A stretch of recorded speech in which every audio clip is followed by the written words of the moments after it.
সুপ্রিয় ভিউয়ার্স, বরাবরের মতো স্বাগত জানাচ্ছি নতুন আরেকটি ভিডিওতে।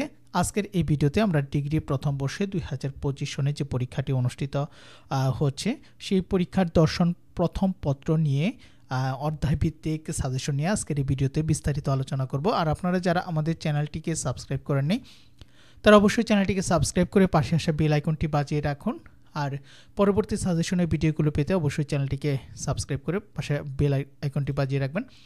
আর কথা আমরা বাড়াবো না, সরাসরি চলে যাব আজকের মূল ভিডিওতে। আপনারা অবশ্যই ধৈর্য সহকারে সম্পূর্ণ ভিডিওটি দেখার চেষ্টা করবেন, কেননা সম্পূর্ণ ভিডিওতে কিছু কিছু আমি গুরুত্বপূর্ণ কথা বলি, সেই কথাগুলো আপনারা অবশ্যই ধৈর্য সহকারে শুনবেন। তো আজকের এই সাজেশনটি আপনারা যদি সম্পূর্ণ দেখেন তাহলে আশা করব এখান থেকে সর্বোচ্চ কমন পাবেন। তো প্রথমে যে অধ্যায়টি রয়েছে দর্শন প্রথম পত্রের অধ্যায় 1 দর্শনের উৎপত্তি, প্রকৃতি বা স্বরূপ এবং পরিধি, সেখান থেকে আমরা ক বিভাগ অতি সংক্ষিপ্ত প্রশ্ন এবং উত্তরগুলো দেখে নেব। ফিলোসফি শব্দটি কোন শব্দ থেকে এসেছে? ফিলোসফি শব্দটি গ্রিক শব্দ ফিলোস এবং সোফিয়া থেকে এসেছে। ফিলোস শব্দের অর্থ অনুরাগ বা ভালোবাসা। দর্শন শব্দের অর্থ কি? দর্শন শব্দের অর্থ হচ্ছে প্রত্যক্ষণ করা বা দেখা। দর্শনের জনক হচ্ছেন অধ্যাপক থ্যালিস। আধুনিক দর্শনের জনক হচ্ছেন রনে দেকার্ত। অধিবিদ্যা কি? দর্শনের যে শাখা দেশ কাল কার্যকারণ তত্ত্ব প্রাণ মন জড় ও ঈশ্বর নিয়ে আলোচনা করে তাকে বলা হয় অধিবিদ্যা। দার্শনিক আলোচনার পদ্ধতিগুলো হচ্ছে নির্বিচারবাদ, সংশয়বাদ, বিচারবাদ, দ্বন্দ্বিক পদ্ধতি এবং স্বজ্ঞাবাদ। নির্বিচারবাদ কি? দর্শনের উৎপত্তি, শর্ত, সীমা, বৈধতা অবৈধতা সম্পর্কে কোনো প্রমাণ ছাড়াই কেবলমাত্র অন্ধবিশ্বাস ও পূর্ব ধারণার উপর ভিত্তি করে দার্শনিক আলোচনা শুরু করার নাম হচ্ছে নির্বিচারবাদ। সোফিয়া শব্দের অর্থ হচ্ছে নলেজ বা জ্ঞান। ফিলোসফি শব্দটির উৎপত্তিগত অর্থ হচ্ছে জ্ঞানের প্রতি অনুরাগ। মেটাফিজিক্স এর বাংলা প্রতিশব্দ হচ্ছে অধিবিদ্যা। একজন সংশয়বাদী দার্শনিকের নাম হচ্ছে ব্রিটিশ দার্শনিক ডেভিড হিউম। এখন আমরা এই অধ্যায় থেকে খ বিভাগ অতি সংক্ষিপ্ত প্রশ্নগুলো দেখে নেব। দর্শন বলতে কি বোঝায়? দর্শনের পদ্ধতি হিসেবে সংশয়বাদ আলোচনা করা এবং সংশয়বাদ আলোচনা করা। এরপর রয়েছে গ বিভাগ রচনামূলক প্রশ্ন। দর্শনের পদ্ধতিগুলো সংক্ষেপে আলোচনা করো। দর্শন কি? দর্শনের বিষয়বস্তু আলোচনা করো এবং দর্শনের সংজ্ঞা দাও। দর্শনের স্বরূপ আলোচনা করো। অধ্যায় 2 থেকে আমরা যে প্রশ্ন উত্তরগুলো দেখে নেব ক বিভাগের, সেগুলো হচ্ছে দর্শন কি? সাধারণভাবে বলা যায় দর্শন হলো জগৎ ও জীবন সম্পর্কে একটি সামগ্রিক ব্যাখ্যা ও মূল্যায়ন।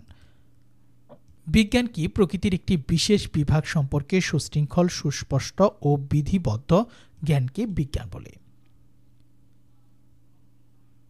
অ্যাক্সিওলজি শব্দের অর্থ হচ্ছে মূল্যবিদ্যা। খ বিভাগ থেকে আমরা দর্শন এবং ধর্মের মধ্যে সম্পর্ক বর্ণনা করা এবং দর্শন এবং বিজ্ঞান কি। গ বিভাগ থেকে দর্শনের সংজ্ঞা দাও। দর্শন কিভাবে জীবনের সাথে সম্পর্কিত এটি পড়ব। অধ্যায় 3 জ্ঞানবিদ্যা সম্পর্কিত সমস্যা বলি। এখান থেকে আমরা জ্ঞানবিদ্যা কি, যে বিদ্যা জ্ঞানের উৎপত্তি, স্বরূপ, শর্ত, সীমা ইত্যাদি নিয়ে আলোচনা করে সেই বিদ্যাকে জ্ঞানবিদ্যা বলা হয়। জ্ঞানবিদ্যার আলোচ্য বিষয় কি কি? জ্ঞানের উৎপত্তি, প্রকৃতি, সীমা ইত্যাদি জ্ঞানবিদ্যার আলোচ্য বিষয়। 3 জন প্রয়োগবাদী দার্শনিকের নাম লেখো। একজন হচ্ছে FCS সিলার, উইলিয়াম জেমস ও জন ডিউই। ডেকার্তের দার্শনিক পদ্ধতির নাম লেখো। সংশয় পদ্ধতি। স্পিনোজা কোন ধরনের দার্শনিক? বুদ্ধিবাদী দার্শনিক। জন লকের বিখ্যাত গ্রন্থের নাম কি? Essays concerning human understanding. বুদ্ধিতে এমন কিছু নেই যা পূর্বের ইন্দ্রিয়ের মধ্যে ছিল না। উক্তিটি হচ্ছেন জন লকের হিউমের বিখ্যাত গ্রন্থের a treatise of human nature. Critique of pure reason, এটি কার লেখা? দার্শনিক ইমানুয়েল কান্টের লেখা। জন লক কোন ধরনের দার্শনিক? অভিজ্ঞতাবাদী দার্শনিক। বিখ্যাত স্বজ্ঞাবাদী দার্শনিক হচ্ছেন স্বজ্ঞাবাদের প্রবক্তা হ্যান্সি বার্গেসো। সমান্তরালবাদের প্রবক্তা হচ্ছেন Spinoza. A treaty of human nature গ্রন্থটি ডেভিড হিউমের লেখা। কান্ট কোন দেশের দার্শনিক ছিলেন? জার্মান দার্শনিক। জ্ঞানবিদ্যার আলোচ্য বিষয় হচ্ছে জ্ঞানের উৎপত্তি, সীমা ইত্যাদি। আধুনিক যুগে বুদ্ধিবাদী দার্শনিক কারা? রনে দেকার্ত, গটফ্রাইড উইলহেলম লাইবনিজ হলেন আধুনিক যুগের বুদ্ধিবাদী দার্শনিক। ডেকার্টের মতে ধারণা কত প্রকার? 3 প্রকার, যথা আগন্তুক ধারণা, কৃত্রিম ধারণা এবং সহজাত ধারণা। সহজাত ধারণা কি? জন্মের সময় যে ধারণা নিয়ে আমরা জন্মাই তাকে বলা হয় সহজাত ধারণা। সবই ঈশ্বর, ঈশ্বর সব উক্তিটি হচ্ছে ডেভিড হিউমের। স্বজ্ঞাবাদ কি? অভিজ্ঞতা বা বিচার বুদ্ধি ছাড়া সহজে কোনো বস্তু প্রত্যক্ষণ করাকে স্বজ্ঞাবাদ বলা হয়। ক্রিটিক অফ পিওর রিজন গ্রন্থটির রচয়িতা হচ্ছেন দার্শনিক ইমানুয়েল কান্ট। এখানে কান্ট হবে।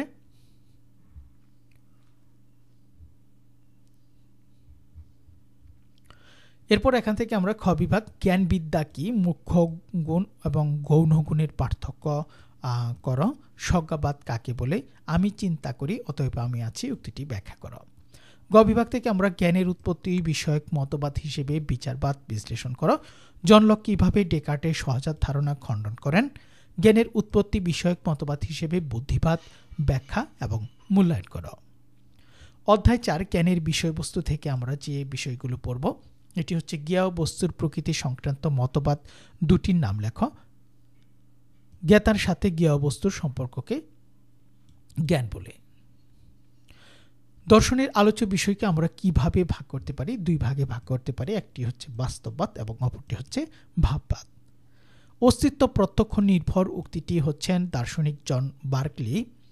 ভাববাদ কি? যে মতবাদ জ্ঞেয় বস্তুর অস্তিত্ব মন বা জ্ঞানের উপর নির্ভরশীল বলে মনে করে সেই মতবাদ হচ্ছে ভাববাদ। যা বৌদ্ধিক তাই বাস্তব এবং যা বাস্তব তাই হচ্ছে বৌদ্ধিক কে বলেছেন? এখানে জার্মান দার্শনিক উইলহেলম হেগেন। জন লকের মতে জন্মের সময় আমাদের মন কিসের মতো থাকে? এটি হচ্ছে সাদা কাগজের মতো। এই অধ্যায় থেকে আমরা ভাববাদ আলোচনা করো। বাস্তববাদ কাকে বলে? বাস্তববাদ ও বাস্তববাদের মধ্যে পার্থক্য, ভাববাদ এবং বাস্তববাদের মধ্যে পার্থক্য এবং অস্তিত্ব প্রত্যক্ষ নির্ভর বার্কলির উক্তিটি বর্ণনা করো। অধ্যায় 5 সত্য সম্পর্কীয় মতবাদ সমূহ থেকে আমরা যেগুলো পড়ব। সত্যতা কি? সত্যতা হলো বাস্তবের অনুরূপ বা বাস্তবের সাথে সামঞ্জস্যপূর্ণ। সত্যতা সম্পর্কিত মতবাদগুলো কি কি? বস্তুগত সত্যতা ও আকারগত সত্যতা। সত্য বিষয়ক মতবাদ কত প্রকার? কি কি? 4 প্রকার, যথা সত প্রতিবাদ, অনুরূপতাবাদ, সঙ্গতিবাদ এবং প্রয়োগবাদ। প্রয়োগবাদ কি? যে মতামত ব্যবহারিক প্রয়োজনীয়তার দিক লক্ষ্য রেখে সত্যতার স্বরূপ ও সত্যতা নিরূপণের কথা বলে তাকে প্রয়োগবাদ বলা হয়। সত্যতা সম্পর্কিত মতবাদগুলো হচ্ছে বস্তুগত সত্যতা ও আকারগত সত্যতা হচ্ছে সত্যতা সম্পর্কিত মতবাদ। 2 জন প্রয়োগবাদী দার্শনিকের নাম হচ্ছেন উইলিয়াম জেমস এবং এফ.সি.এস. সিলার। এখান থেকে আমরা সত্য কি? সঙ্গতিবাদ ব্যাখ্যা করো। প্রয়োগবাদ বলতে কি বোঝায়? গ বিভাগ থেকে আমরা পড়ব সত্যতা সম্পর্কিত মতবাদ হিসেবে অনুরূপতাবাদ ব্যাখ্যা করো। এরপর আমরা চলে যাব অধ্যায় 6 দেশকাল এবং জড়ের ধারণা। এখান থেকে আমরা ক বিভাগ অতি সংক্ষিপ্ত প্রশ্ন এবং উত্তরগুলো দেখে নেব। জড় কি? আমাদের চারপাশে যে সব দ্রব্য স্থান দখল করে আছে সাধারণত, যা আমরা স্পর্শ করি ও দেখি, যার স্বাদ ও গন্ধ গ্রহণ করি এবং যার শক্তি প্রয়োগে গতিশীল, তাই হচ্ছে জড়। জড়বাদ কি? জড়বাদ জড়কেই বিশ্বের পরম সত্তা মনে করে এই বিশ্বের সবকিছুই জড় থেকে উদ্ভূত বলে মনে করে।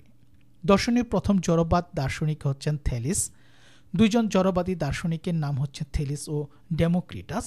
ডেমোক্রিটাসের মতে জড় কি? জড় অসংখ্য উপাদান। দান্দিক জড়বাদের প্রবর্তক হচ্ছেন কার্ল মার্কস। দেশ ও কাল প্রত্যক্ষণের পূর্বত সিদ্ধ আকার কি বলেছেন? এটি হচ্ছেন ইমানুয়েল কান্ট। ডেমোক্রিটাসের মতে জগতের আদি উপাদান হচ্ছে পরমাণু। এই অধ্যায় থেকে আমরা খ বিভাগ থেকে কালের প্রকৃতি তুলে ধরো। জড়বাদ কি? দেশকাল কাকে বলে? গ বিভাগ থেকে আমরা রচনামূলক যে প্রশ্নগুলো রয়েছে। জড় কি? জড় সম্পর্কে আধুনিক বৈজ্ঞানিক মতবাদগুলো ব্যাখ্যা করো। দেশ ও কাল বলতে কি বোঝায়? প্রত্যক্ষণ ও ধারণা দেশের পার্থক্য ব্যাখ্যা করো। দেশকাল বিষয়ক না বিষয়ীগত আলোচনা করো। অত্যন্ত গুরুত্বপূর্ণ এবং কমন উপযোগী কিন্তু এই প্রশ্নটি।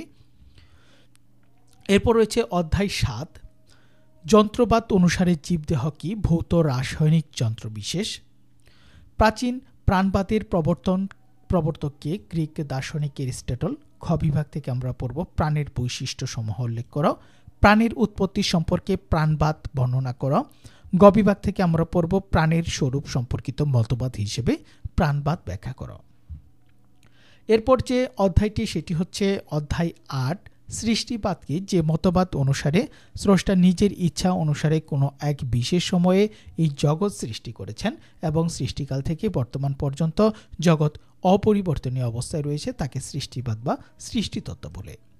বিবর্তনবাদের যে কোনো দুটি মতবাদের নাম হচ্ছে যান্ত্রিক বিবর্তনবাদ এবং উদ্দেশ্যমূলক বিবর্তনবাদ। বিবর্তনের মূল বৈশিষ্ট্য কি কি? ঐক্য বিধান, পৃথকীকরণ, নিয়মানুগত্য বা নিয়ন্ত্রণ। অন্টোলজি, এর বাংলা হচ্ছে তত্ত্ববিদ্যা। অরিজিন অফ স্পেস গ্রন্থটি কার লেখা? চার্লস ডারউইনের। সৃজনমূলক বিবর্তনবাদের প্রবক্তা হচ্ছেন হেনরি বার্গসো। খ বিভাগ থেকে আমরা পড়ব বিবর্তনবাদ কি, সৃষ্টিবাদ কাকে বলে, যান্ত্রিক ও উদ্দেশ্যমূলক বিবর্তনবাদের মধ্যে পার্থক্য নির্ণয় করা, বিবর্তন ও বিপ্লবের মধ্যে পার্থক্য করা, সৃষ্টি ও বিবর্তনের মধ্যে পার্থক্য করা। গ বিভাগ থেকে আমরা পড়ব উন্মেষমূলক বিবর্তনবাদ ব্যাখ্যা করা, হারবার্ট স্পেন্সারের যান্ত্রিক বিবর্তনবাদগুলো আলোচনা করা, বিবর্তন কি, সৃজনশীল বিবর্তনবাদ ব্যাখ্যা করা। এরপর যে অধ্যায়টি সেটি হচ্ছে ৯ অধ্যায়, সত্তা সম্পর্কিত মতবাদ। সত্তা কি? সত্তা বলতে বস্তু বা জিনিসের মূল উপাদানকে বোঝায়। পূর্ব প্রতিষ্ঠিত শৃঙ্খলাবাদের প্রবক্তা হচ্ছেন Wilhelm Leibniz. Gottfried Wilhelm Leibniz. একাত্মবাদ, দ্বৈতবাদ এবং বহুত্ববাদে কোন ধরনের মতবাদ? এটি হচ্ছে সত্তার সংজ্ঞা বিষয়ক মতবাদ। একজন সর্বেশ্বরবাদী দার্শনিকের নাম হচ্ছে স্পিনোজা। দ্বৈতবাদ কি? যে মতবাদ কেবলমাত্র বস্তু ও মন নামক দুটি পৃথক সত্তাকে জগতের আদিম উপাদান বলে মনে করা হয়, তাকে বলা হয় দ্বৈতবাদ। প্রয়োগবাদের প্রবক্তা হচ্ছে C.S. পার্স। একজন দ্বৈতবাদী দার্শনিকের নাম হচ্ছে রেনে ডেকার্ট। এখান থেকে আমরা সত্তা কি, সত্তা সম্পর্কিত মতবাদ হিসেবে বহুত্ববাদ আলোচনা করা। গ বিভাগ থেকে আমরা পড়ব সত্তা কি, এ প্রসঙ্গে একাত্মবাদ এবং দ্বৈতবাদ আলোচনা করা। এরপর রয়েছে অধ্যায় ১০, মনের স্বরূপ এবং দেহ মনের সম্পর্ক। মন বা আত্মা কি? মন বা আত্মা হলো এমন কিছু যা নিজের অবস্থা ও ক্রিয়াগুলো সম্পর্কে সচেতন। হিউমের মতে মন বা আত্মা কি? মন কতগুলো ইন্দ্রিয় অনুভূতির সমষ্টি ছাড়া আর কিছুই নয়। তার মতে ব্যক্তির সামগ্রিক জীবনের অভিজ্ঞতার সমষ্টিকে মন বলা হয়। ডেকার্ট কোন ধরনের দার্শনিক? ডেকার্ট হচ্ছেন দ্বৈতবাদী দার্শনিক। এরিস্টটলের মতে আত্মা কি? এরিস্টটলের মতে আত্মা হচ্ছে দেহাতিরিক্ত আধ্যাত্মিক দ্রব্য, বুদ্ধি যার প্রধান উপাদান। ক্রিয়া প্রতিক্রিয়াবাদের প্রবক্তা হচ্ছেন ডেকার্ট। সমান্তরালবাদের প্রবক্তা হচ্ছেন দার্শনিক স্পিনোজা। সর্বেশ্বরবাদ কি? যে মতবাদ জগতের সবকিছুতে ঈশ্বর আর ঈশ্বরকে জগতের সবকিছু বলে মনে করে, তাকে সর্বাত্মকবাদ, সর্বেশ্বরবাদ বলা হয়। ঈশ্বরের অস্তিত্ব বিষয়ক যে কোনো দুটি মতবাদের নাম হচ্ছে তত্ত্ব বিষয়ক যুক্তি এবং নৈতিক যুক্তি। আত্মার অমরত্ব সম্পর্কিত দুইটি মতবাদ তত্ত্ব বিষয়ক যুক্তি এবং ধর্মীয় যুক্তি। খ বিভাগ থেকে আমরা পড়ব আত্মা বলতে কি বোঝায়। গ বিভাগ থেকে আমরা পড়ব লাইবনিজের পূর্ব প্রতিষ্ঠিত শৃঙ্খলাবাদ ব্যাখ্যা করা, দেহ মনের সম্পর্ক বিষয়ক মতবাদ হিসেবে সমান্তরালবাদ ব্যাখ্যা করা।